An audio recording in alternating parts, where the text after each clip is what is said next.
People of YouTube, as promised several times and somewhat long time ago, I finally got around to doing the read-through of the official XCOM novel. As far as I know, there's 2 XCOM novels that have been sort of published. One of them is Russian, and I'm quite certain it's not an official XCOM novel.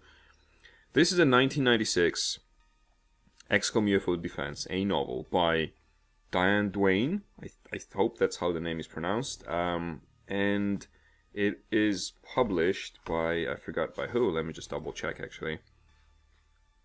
By Prima Publishing, and it also says that it's by Microprose Software, so it's as official of an XCOM novel as it gets. And it also says that XCOM is based on the characters and designed by Mythos Games, so the super amazingly official stuff. Diane Duane is a rather prolific fantasy and sci-fi author who's done a lot of novelizations of games and, I think, film. She's probably most famous for Young Wizards, which is like her main thing. It's a young adult fantasy novel series. That's like 10 of them exist. Maybe you read them. I have not. I have not read anything by Diane Duane. Even this book, I'm just going to be reading this blind, to use the terminology of gaming. So, but she's also done X-Men, Spider-Man, Star Trek, and among other things, also XCOM. So this is what I'm going to be reading. I plan to, I obviously haven't done it yet, but I plan to make the voice recording available separately from the video, in case you want to listen to it. It's just sort of like a podcast or like an ebook, but I'm not very comfortable calling this an ebook or something like that because, for one thing, I have no authorization to be reading this. So, excuse me, I also choked on coffee just before I started recording. So I have no authorization to be reading this. This is completely unlicensed. I'll probably end up in jail for doing this, but it's XCOM, so we're gonna do it. And yeah, so I have no training as someone. I'm not a voice actor, in other words. I have no idea what I'm supposed to be doing in the terms of the canon of voice acting. But it's happening. And I'm not sure how big each episode is going to be, or how big because the chapters are quite big, but also the font in the book is quite big. And this is also not going to be your usual ebook style session, because I will probably be also commenting on what I'm reading and complaining about stuff, because from what I sort of glanced from the book, it is somewhat poorly written. It seemed that way anyway. Maybe I'm wrong, and this read-through is actually going to prove me a fool and show everyone what a great book this is, but I somehow doubt it. Anyway, so XCOM UFO Defense, the novel, it starts with an excerpt from the book itself. I don't know, just like on the first page, before you even get to the name of the novel, it says the following. It says, actually, you know what, before we get to that, let's read the back of the book, right? Why not? So, XCOM UFO Defense, a novel. Alien forces will enslave humanity, unless XCOM can stop them, ! Commander Janelle Barrett, I hope I'm pronouncing this correctly, is determined to win. Having moved from Morocco to a new base in Switzerland, she is well placed to build a fortified base and defend Europe from the marauding aliens, who harvest humans as lab animals for breeding stock and for their dinner tables. Oh, so they actually... Is this canon? I don't remember from the XCOM that they were actually eating humans. Oh well. Barrett soon finds that her new territory is already riddled with alien invaders. Her hand-picked garrison is all she has, until she learns that one of her most trusted people may be a traitor. Oh well, thanks for the spoilers. Her task is twofold: keep the aliens at bay and keep her own sanity in the face of despair. She doesn't know which will prove more difficult. And then it says microprose. Alright, anyway. Janelle hefted, this is the first page, like before the chapters that I'm reading. So, Janelle hefted her heavy laser and said, "Everybody ready now?" From the others, all armored, came a chorus of "Yes, boss," and "Let's go." The Lightning's deployment doors opened out over the icy ground, strewn with rocks and boulders. It helped a little that the Lightning's jets had blown the site mostly clear of snow, but around the Scout there was still a fair amount, and the wind whipping past them was bringing more in the beginnings of drifts from upper slopes of the neighboring mountain. Good sentence. What can I say? Good sentence. At least there was no danger of an avalanche. All the snow that could fall down in the immediate neighborhood had fallen down. Fire erupted from the downed Scout. It might not be able to fly, but at least some of whatever aliens were inside it were apparently alright. This annoyed Janelle, and made her suspect that the inmates were of the more robust types of aliens. Damn. And that's the introduction. I guess we could treat it as such. Then we have a title, and then we have another title, and then we have a dedication, and then we have 1, which is, I assume, chapter 1. So I guess that was kind of a foreshadowing or something like that. I don't know. Maybe. It was dark. It was dark that night in the streets of Ravenna. Is that Italy? Even in first years of... Oh, I guess, no, Switzerland, because she moved to Switzerland. Even in the first years of the 21st century, the streets didn't have much more light than they had when the place was still the second city of the dying Roman Empire. Too many city councils, fond of kickbacks, had siphoned off funds from unnecessary public lighting budgets again and again. Public lighting budget is a great name for a band.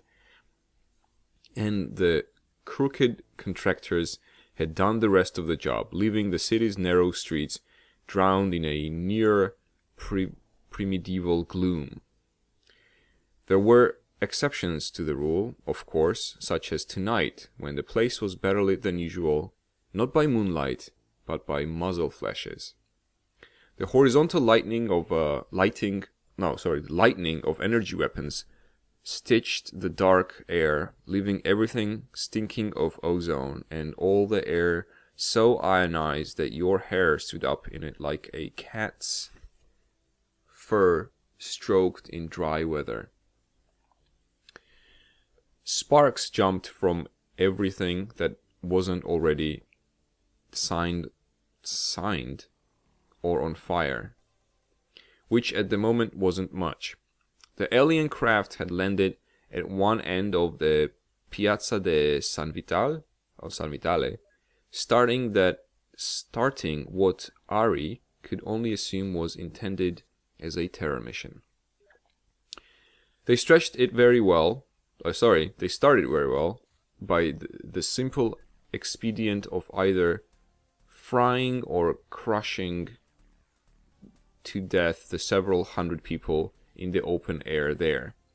They had been sitting drinking espresso corto or vino rosso in the close, airless stillness of an unusually warm autumn night, eating pastas and honey pastries, talking and laughing the night away.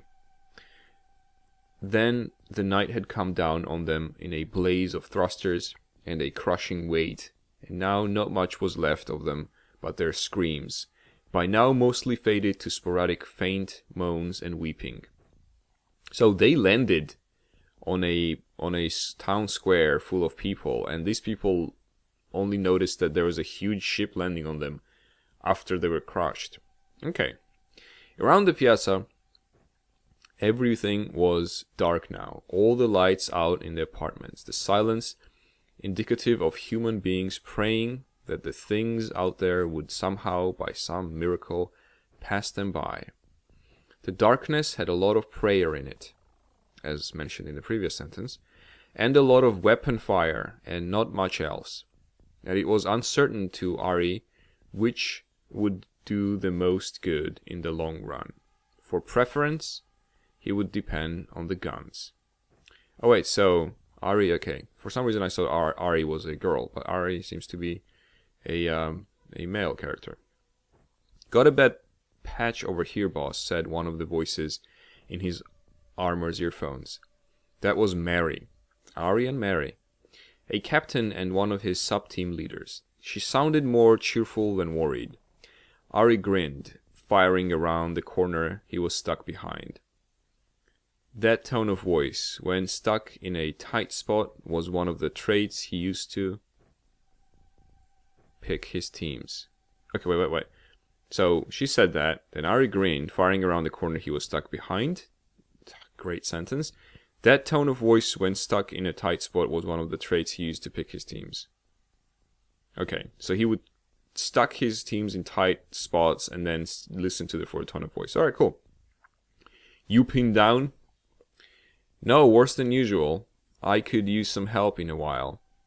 There was a flash as she disposed a grenade and some aliens, and then another grenade to keep honest any other aliens who might have been behind the first little party. Noted. Michal, you rang, boss? Give me a sign. An abrupt set of blasts at an alien said M in Morse code. M in Morse code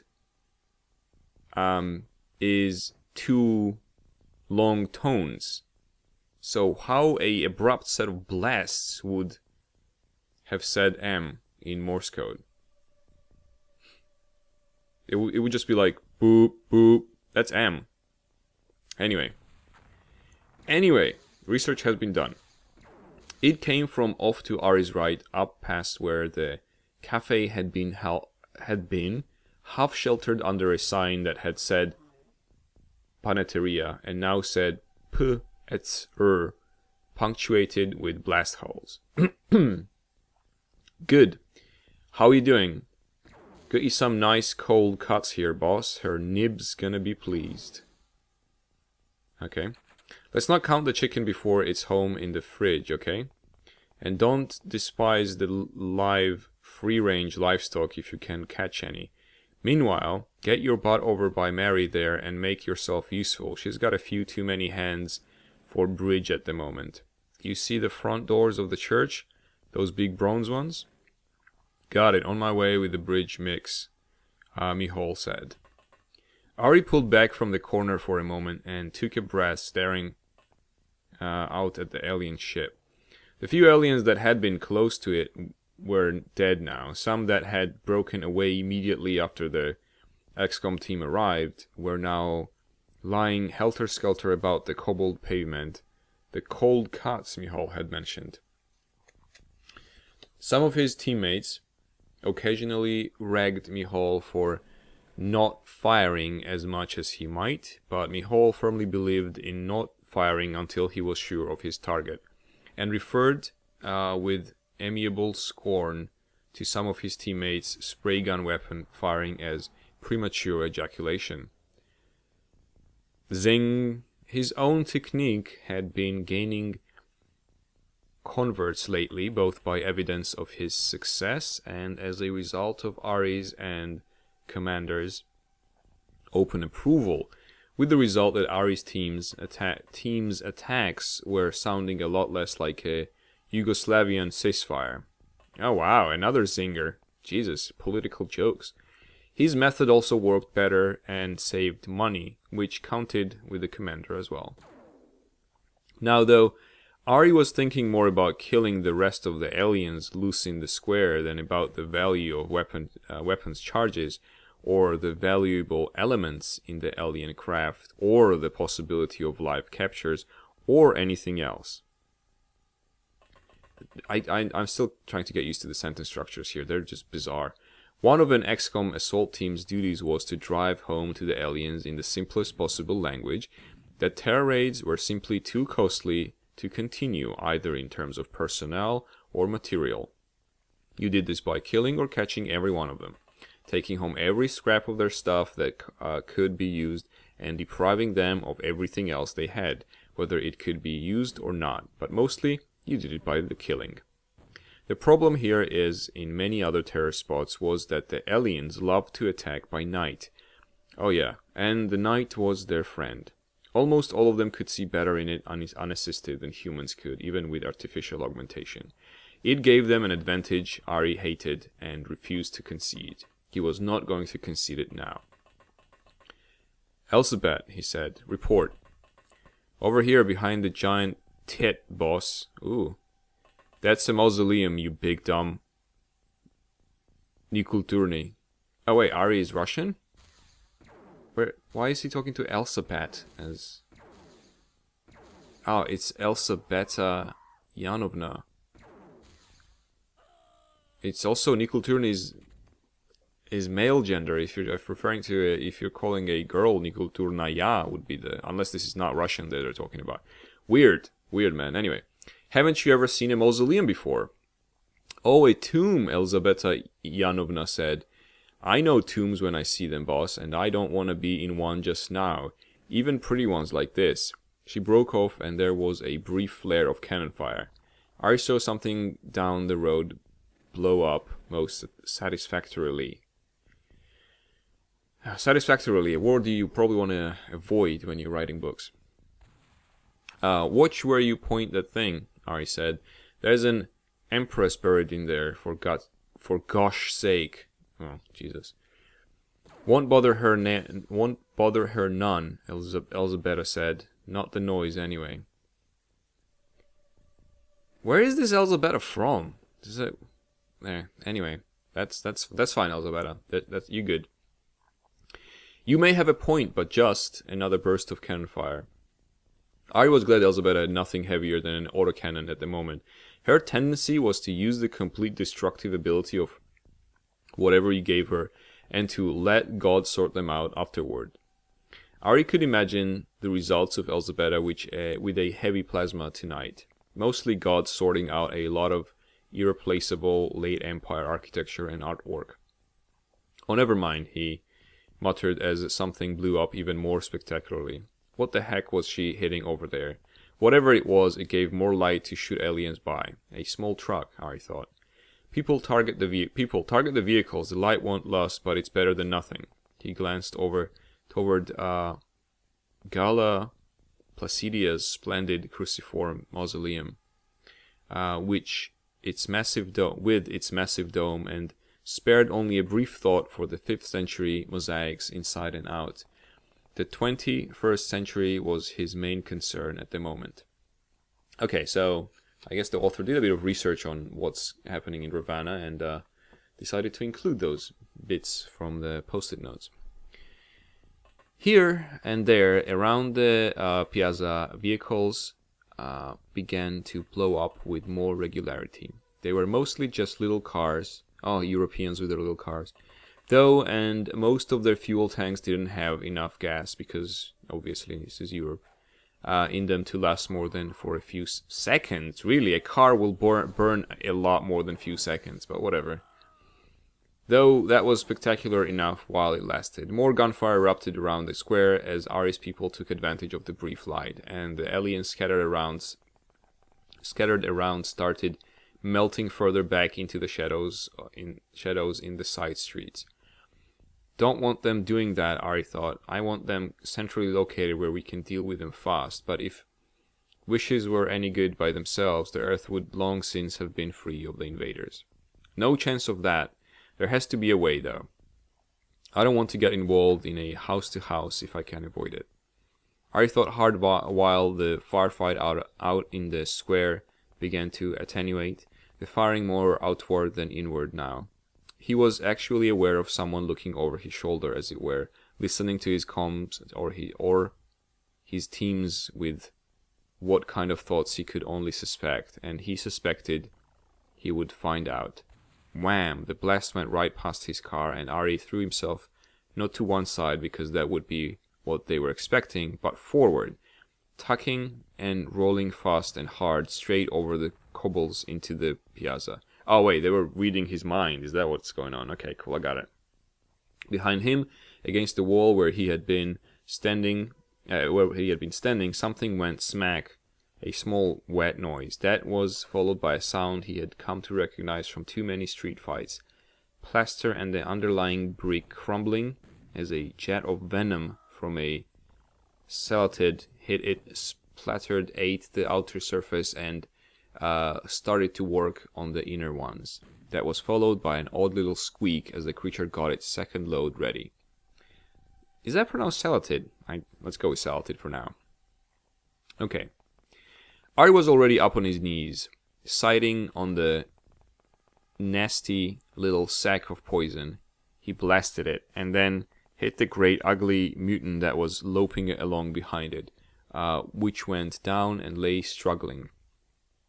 Don't die, he thought, eyeing the huge, bulging, muscled humanoid as it lay there. We can always use a few more live ones. All the same, he had no desire to have it get up behind him after he'd moved on and surprise him later. Carefully, he put a blast through each of its elbows and knees, which tended to ruin most anyone's mobility, human or alien. Then he crouched and scuttled back to the corner where he had been hiding, careful to avoid the slimy venom from the Celatid, which was still running sizzling down the wall, digesting the old crumbling stucco. Report, he said, quietly watching the muzzle flashes disappear down the side streets. They're scattering, boss, Elizabeth said. The batch is heading northwest. This batch is heading northwest. They'll hit the city wall. It's only a block behind the mausoleum. You should be able to trap some there. If you can't, though, push them around the far side and back into the square. Right. Get a whole lot of splat bags over here, boss, said another voice. It was Rhodey McGrath, another captain. And some Reapers. They're pushing pretty hard to get through this parking lot. The Reapers were a particularly nasty threat, especially as far as any civilians who might be in the area were concerned. Fierce, hungry, furry, bipedal things, ravenous as wolves, they would come loping along at you and rip your head off and eat it before you knew you were on an appetizer. Don't let them out, Ari said. Whatever you do, if you can get them to cooperate, drive them back up the road towards the piazza. Cooperate, Roddy's irony showed more forcefully than usual. Might be fun to try. Suddenly a burst of plasma fire exploded from the direction of Roddy's team down the Via Salara, a block to the east of Piazza. Roddy's way of encouraging cooperation. Hence, that is Roddy's way of encouraging cooperation. Ari grinned. Apparently, again, all he does is yell orders and grin. Mihal? We linked up with Mary, boss, Mihal said, cheerful. Not much left of the batch she was chasing. A few sectoids are sniping from one of the apartment buildings. All the mutants are down. A few of them are still breathing. You never get 4 races in a terror mission, do you? Well, sectoids, mutants, Reapers, and Celatoids? I doubt it. That's a bit of an exaggeration. A few of them are still breathing. Okay, get those snipers, then you and Mary pitch in and help Roddy. He's got his hands full. Your losses? Dagmar's down. Rio's making pickup on her. Dead? Don't know. Have Rio got her come and then meet you. Go. Ari held his spot, watching his people work. This was the hardest part sometimes, keeping out their way, letting them get their job done. Behind him was a sound of more plasma fire. His own team was closing in behind him, tidying up and securing the area where their own ship had landed. In a small square at the end of the Via 4 Novembre, Paula, he said. Sorry, what the hell? Okay. Oh, so securing the area. Where? In the small square near the end of the Via Novembre. Yeah, I superfluous information. Again, it feels like a rookie writer thing. You know, when you do a research on a place and they're like, well, I gotta stick all this shit in there. It's like, no one cares because Via 4 Novembre. Anyway. Paula, he said. Got a clean perimeter back there? No problems, boss. A lot of mutants over this way. One damn near pulled Clive's arm off, but he's still alive. Brian's taking him back to the ship. Other losses? Nobody. Doris links down. Well, if Doris links down, then Doris is the possible loss. Jesus.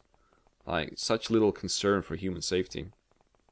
Ari raised his eyebrows. It has It was less trouble than he had been expecting, and comms in particular had been working well on this turn. Fine, close in behind me. We are, close in behind me, I guess. We are going to have some cleanup to do in the square in a little while. Right.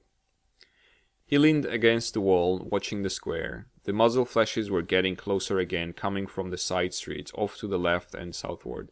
A startling bang rattled back and forth between the walls of the old 5-story stucco buildings, and as if knocked off by the sound, a big piece of the facing of one of them, including a couple of windows, blew outward and fell down into the street. Then he got quiet. There's your snipers, boss. Good boy, Mihal. Get your butts up by Roddy now. Team's there now. I did the last bit.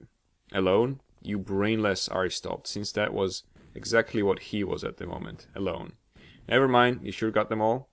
Looking at the bits and pieces right now, I'll have to count them up and take an average, but I'll just get moving. Again, he thought of the silent presence who might or might not be listening to his comms. So it's not the brain readers, it's the commander listening in, I guess. He would probably have something to say about his being there all by himself, without even one team member for backup, if indeed it had been watching at all. It was a little like being 6 and worrying about Santa Claus.